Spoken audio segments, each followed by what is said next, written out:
बुरे कर्म को करो स्वाहा, बुरे विचारों को करो स्वाहा और बुरी आदतों को करो स्वाहा। तब जीवन रूपी यज्ञ का शुद्धिकरण होता। फिर जब भगवान ने कहा, प्रजापिता ब्रह्मा ने कल्प के आदि में यज्ञ सहित प्रजा को रच कर कहा कि इस यज्ञ के द्वारा तुम वृद्धि को प्राप्त करो। कौन सा यज्ञ रचा? ये जीवन रूपी यज्ञ को शुद्ध करने के लिए तो ज्ञान यज्ञ रचा। ये जैसे ज्ञान यज्ञ है, और ज्ञान यज्ञ रचकर कहा कि इस ज्ञान के माध्यम से ही तुम वृद्धि को प्राप्त करो, यानी जीवन में उन्नति को प्राप्त करो। इस ज्ञान यज्ञ के द्वारा तुम्हारा अनिष्ट नहीं होगा। आप सुबह से सुन रहे हैं, उसमें अनिष्ट नहीं है। विनाश रहित इष्ट संबंधी कामना की पूर्ति करेगा। इस यज्ञ के द्वारा देवताओं की उन्नति करो, यानी जीवन के अंदर तन मन धन को सही दिशा में लगाते हुए अपने जीवन में दैवी संस्कारों की वृद्धि करो, और वे दैवी संस्कार, वो दैवी प्रकृति तुम्हारी उन्नति करेगा। कितनी सुंदर बात! एक एक बात, एक एक शब्द जब समझ में आता है, स्पष्ट होता जाता है, उसका रहस्य उद्घाटन होता है कि जीवन रूपी यज्ञ को किस तरह ज्ञानाग्नि के माध्यम से शुद्ध करने की बात कही गई है। और फिर बहुत सुंदर बात कही भगवान ने आगे कि अन्न की उत्पत्ति वृष्टि से होती है, वृष्टि यज्ञ से होती है। यज्ञ कर्मों से उत्पन्न होने वाला और पूर्ण होता है। कर्म वेदों से उत्पन्न होता है, और वो वेदों का ज्ञान अविनाशी परमात्मा ज्ञान सागर से प्राप्त होता है। सोचने की बात है कि अगर युद्ध का मैदान है कुरुक्षेत्र का, तो घड़ी के लिए वही समझ ले, तो युद्ध के मैदान में खेती बाड़ी की बातें क्यों करेगा भगवान?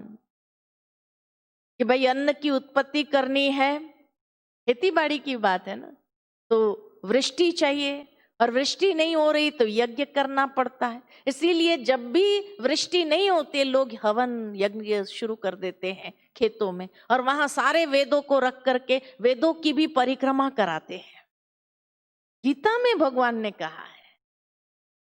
लेकिन जैसे मैंने कहा, भगवान कभी ग्रॉस लेवल पर बात नहीं करते हैं, बड़े सूक्ष्म स्तर पर भगवान ने बात कही है। अन्न की उत्पत्ति यानी मन को जो हेल्दी नरिशमेंट चाहिए, विचारों का, अच्छे विचारों का, क्योंकि मन का खुराक क्या है? अच्छे विचार। तो अच्छे विचारों का जो खुराक चाहिए, नरिशमेंट चाहिए, उसके लिए वृष्टि जरूरी है। वृष्टि यानी कृपा वृष्टि, कृपा जरूरी है। और वृष्टि कब होगी? दुआएं कब प्राप्त होती है? जब ये जीवन रूपी यज्ञ तो होता है, जब अच्छे कर्म करते हैं तो स्वतः लोगों के दिल से दुआएं निकलती, कृपा वृष्टि होने लगती, ईश्वर की भी और मनुष्य की भी। तो जीवन रूपी यज्ञ शुद्ध कैसे होगा? तो कर्मों से उत्पन्न होने वाला, और कर्मों से ही पूर्ण होता है। माना कर्म अच्छा होना चाहिए, और अच्छा कर्म करने के लिए ज्ञान, वेदों में क्या है? ज्ञान है, ज्ञान चाहिए। और ज्ञान का सोर्स क्या है? परमात्मा। तो ये बात भगवान अर्जुन को स्पष्ट कर रहे हैं कि ये जीवन के संघर्ष में विजयी होने के लिए तुम जीवन में अच्छे कर्म करो। हर अर्जुन को यही शिक्षा दिया जा रहा है, क्योंकि आज नेगेटिविटी का प्रभाव इतना अधिक है दुनिया के अंदर। नकारात्मकता के प्रभाव में जब व्यक्ति आ जाते हैं तो जीवन रूपी यज्ञ ही अशुद्ध हो गया है। इसीलिए और शास्त्रों में भी, रामायण के अंदर भी ये बात दिखाई है कि जब ऋषि मुनि यज्ञ करते थे तो उस यज्ञ के अंदर असुर हड्डियां डालते थे। आज मनुष्य भी ये जीवन रूपी यज्ञ के अंदर हड्डियां ही तो डालता है। अशुद्ध भोजन करके क्या डाल रहा है, क्या कर रहा है? हड्डियां डालता है कि नहीं डालता है?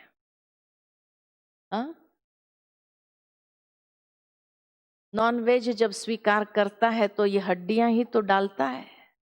तो ये जीवन रूपी यज्ञ अशुद्ध होता है कि नहीं होता है? तो इसीलिए भगवान कहते हैं, या शास्त्रों में भी ये बात आई कि जब ऋषि मुनि हवन करते थे तो असुरों ने हड्डियां डाली और यज्ञ को अशुद्ध किया। और जो आज मनुष्य हर रोज अपने जीवन रूपी यज्ञ को अशुद्ध करता है, वो हड्डियां डाल डाल करके क्या कर रहा है? अशुद्ध ही तो कर रहा है। इसीलिए कहा कि अन्न की उत्पत्ति, जो हेल्दी नरिशमेंट चाहिए, अब यज्ञ ही अशुद्ध हो गया तो वहां शुद्ध विचार भी कहां से आएंगे? जैसा अन्न वैसा मन, तो मन के अंदर हेल्दी नरिशमेंट कहां से होगा? इसीलिए दिन प्रतिदिन व्यक्ति के मन की स्थिति इतनी नर्वसनेस, डिप्रेशन की ओर आगे बढ़ रही है। मन शुद्ध ही नहीं है, अशुद्ध है। तो अशुद्ध विचार मन को डिप्रेस नहीं करेंगे तो क्या करेंगे? उन्नति की ओर थोड़ी ले जाएंगे। बहुत सुंदर एक दृष्टांत याद आता है मुझे। एक बार एक महात्मा जी थे और महात्मा जी ने अपनी कुटिया एक राज्य की सीमा के बाहर बनाई और वहां बड़े प्यार से रह रहे थे, अपनी साधना में लीन होते थे। उस राज्य से जो भी लोग आते थे या जाते थे, स्वाभाविक है कि जब महात्मा जी को देखते थे तो प्रणाम करते थे। और महात्मा जी की नजर अगर गई उन लोगों के ऊपर तो आशीर्वाद का हाथ ऊपर कर देते थे। बड़े सिद्ध महात्मा थे और सिद्ध होने के कारण जो भी लोग प्रणाम करते थे और उनका आशीर्वाद का हाथ ऊपर हो जाता था, उनकी हर मनोकामना या तकलीफें या जो भी प्रॉब्लम्स होते थे सॉल्व हो जाते थे। किसी को कोई बीमारी होती थी, किसी को कोई प्रॉब्लम होता था, जीवन में मुश्किलातें होती थी, उनकी सुलझ जाती थी महात्मा जी के आशीर्वाद से ही। तो नेचुरल है कि जो लोग वहां से आते थे, राज्य में बातें तो करेंगे, पड़ोसी पड़ोसी को सुनाना शुरू करते कि राज्य की सीमा के बाहर जो महात्मा जी रह रहे हैं बड़े सिद्ध है, उसका आशीर्वाद जिसको मिल जाए उसकी सारी मुश्किलें तकलीफें दूर हो जाती है। तो धीरे धीरे लोग आने लगे आशीर्वाद प्राप्त करने के लिए। और महात्मा जी अगर साधना में होते थे तो खड़े रहते थे, घंटों खड़े रहते थे। और जैसे उनके नेत्र खुलते थे, प्रणाम करते थे, महात्मा जी का हाथ ऊपर होता था, आशीर्वाद दे देते, वो बड़े खुश होकर के जाते थे और सचमुच उनके प्रॉब्लम्स सॉल्व हो जाते थे। धीरे धीरे ये बात आग की तरह फैलने लगी सारे राज्य में, और ये बात राजा के कान तक आई कि राज्य की सीमा के बाहर कोई महात्मा जी रहते हैं, बड़े सिद्ध है, और उनका आशीर्वाद जिसको मिल जाए उसकी सारी तकलीफें समाप्त हो जाएंगी। तो राजा ने सोचा कि ऐसा महात्मा फिर राज्य की सीमा के बाहर क्यों रह रहा है? उसको तो अंदर आके रहना चाहिए। अगर अंदर आकर रहेंगे, लोगों की तकलीफों को दूर करेंगे, लोग सुखी हो जाएंगे, तो कर भी ज्यादा मिलेगा। आसक्ति आई उसके मन, लालच आई। तो राजा ने अपने मंत्री को बुलाकर कहा कि राज्य की सीमा के बाहर एक महात्मा जी रह रहे हैं, बड़े सिद्ध है, उनके पास आप जाइए मेरा संदेशा लेकर के, और उन्हें कहिए कि आप राज्य की सीमा के बाहर नहीं रहो, अंदर आकर रहो। उसके लिए आपको जो भूमि चाहिए, जितनी भूमि चाहिए, हम उपलब्ध करा देंगे। और उस भूमि पर आश्रम बनाने के लिए जितनी सोना मोहर चाहिए वो भी दे देंगे। मंत्री जी गए राजा का संदेश लेकर के महात्मा जी के पास, और महात्मा जी से कहा बड़ी विनम्रता से हाथ जोड़ करके कि हे महात्मन, हमारे अन्नदाता का ये निवेदन है कि आप राज्य की सीमा के बाहर नहीं रहो, अंदर आकर रहो। उसके लिए आपको जो भूमि चाहिए, जितनी भूमि चाहिए, हम उपलब्ध करा देंगे।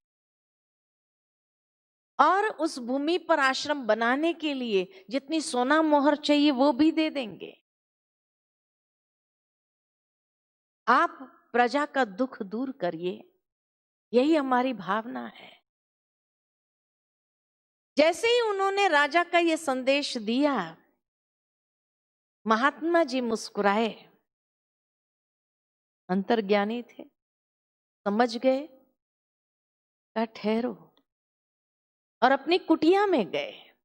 कुटिया में जाकर अपना कमंडल लेकर बाहर आए और मंत्री जी से कहा चले। कहा कहाँ? कहा राजा के पास, वो भूमि दान दे रहे हैं ना, सोना मोहरे दे रहे हैं, चलते हैं। कौन सी भूमि देते हैं?